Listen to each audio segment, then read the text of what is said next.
नमस्कार।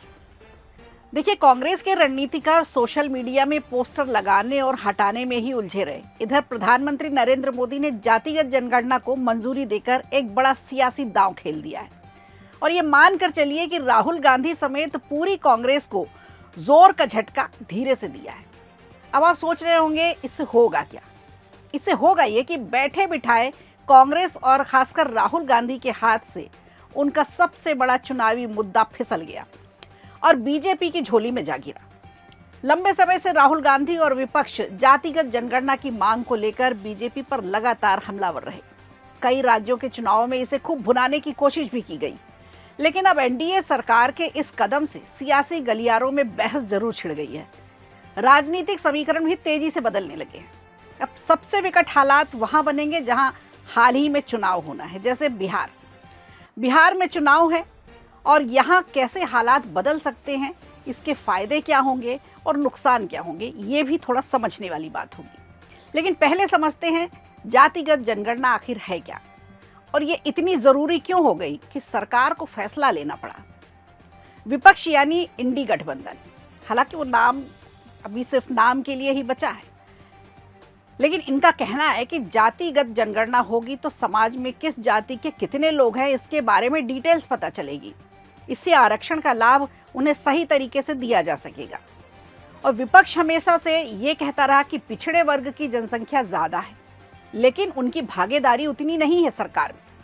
राहुल गांधी हर सभा में यही कहते रहे कि उनकी सरकार बनी तो जातिगत जनगणना ज़रूर कराएंगे और आरक्षण की 50% की सीमा को पार कर जाएंगे। अब प्रधानमंत्री नरेंद्र मोदी ने बड़ा दांव चलते हुए विपक्ष से उनका मुद्दा ही छीन लिया। अब वो मैदान में किस मुद्दे पर जाएंगे ये उनके सोचने की बात है। देखिए, हिंदुस्तान में कहावत है, कोस कोस में बदले पानी, 4 कोस में बानी। और ऐसे ही पानी और बानी वाले इस देश में मिलते हैं। तो इतनी जातियां हैं, जातियों के अंदर भी प्रजातियां हैं और फिर और भी प्रजातियां हैं।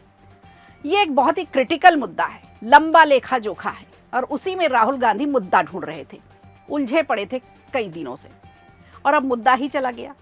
दरअसल हम सबको लगता है कि जातिगत जनगणना होने से किस जाति के कितने लोग हैं उसके बारे में सटीक जानकारी मिल सकेगी। अगर पिछड़ी जाति के लोग ज्यादा हैं तो उन्हें ज्यादा आरक्षण देने का दबाव बनाया जा सकेगा।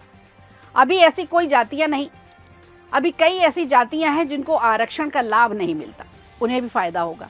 इसके पहले अब तक सामाजिक रूप से, आर्थिक रूप से जनगणना कराई जाती थी, लेकिन आज अब पहली बार होगा कि जाति के आधार पर जनगणना कराई जाएगी।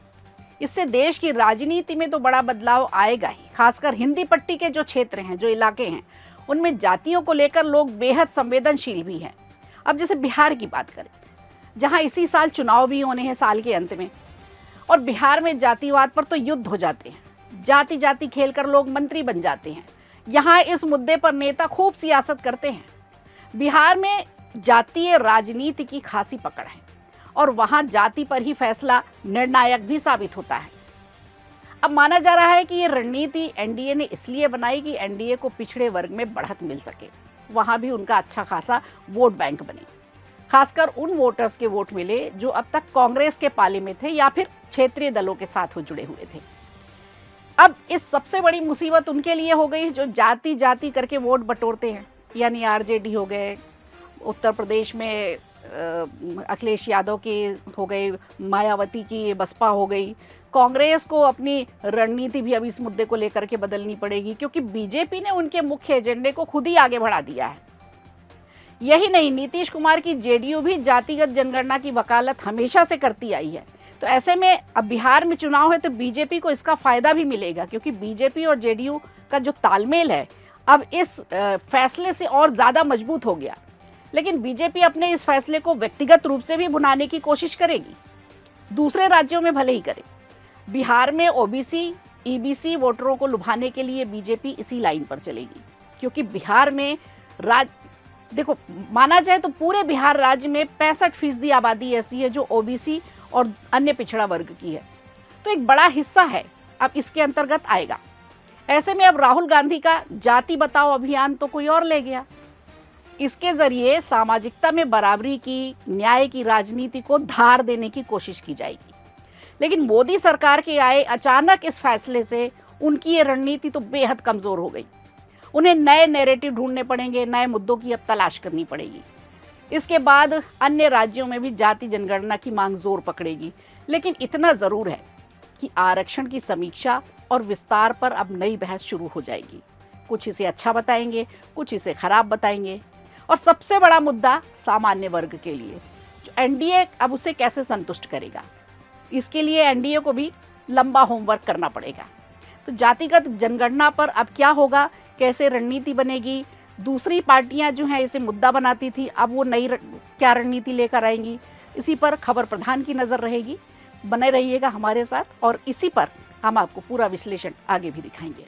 वीडियो अच्छा लगा हो तो लाइक कीजिए, शेयर कीजिए और कमेंट बॉक्स में हमें ज़रूर बताइए।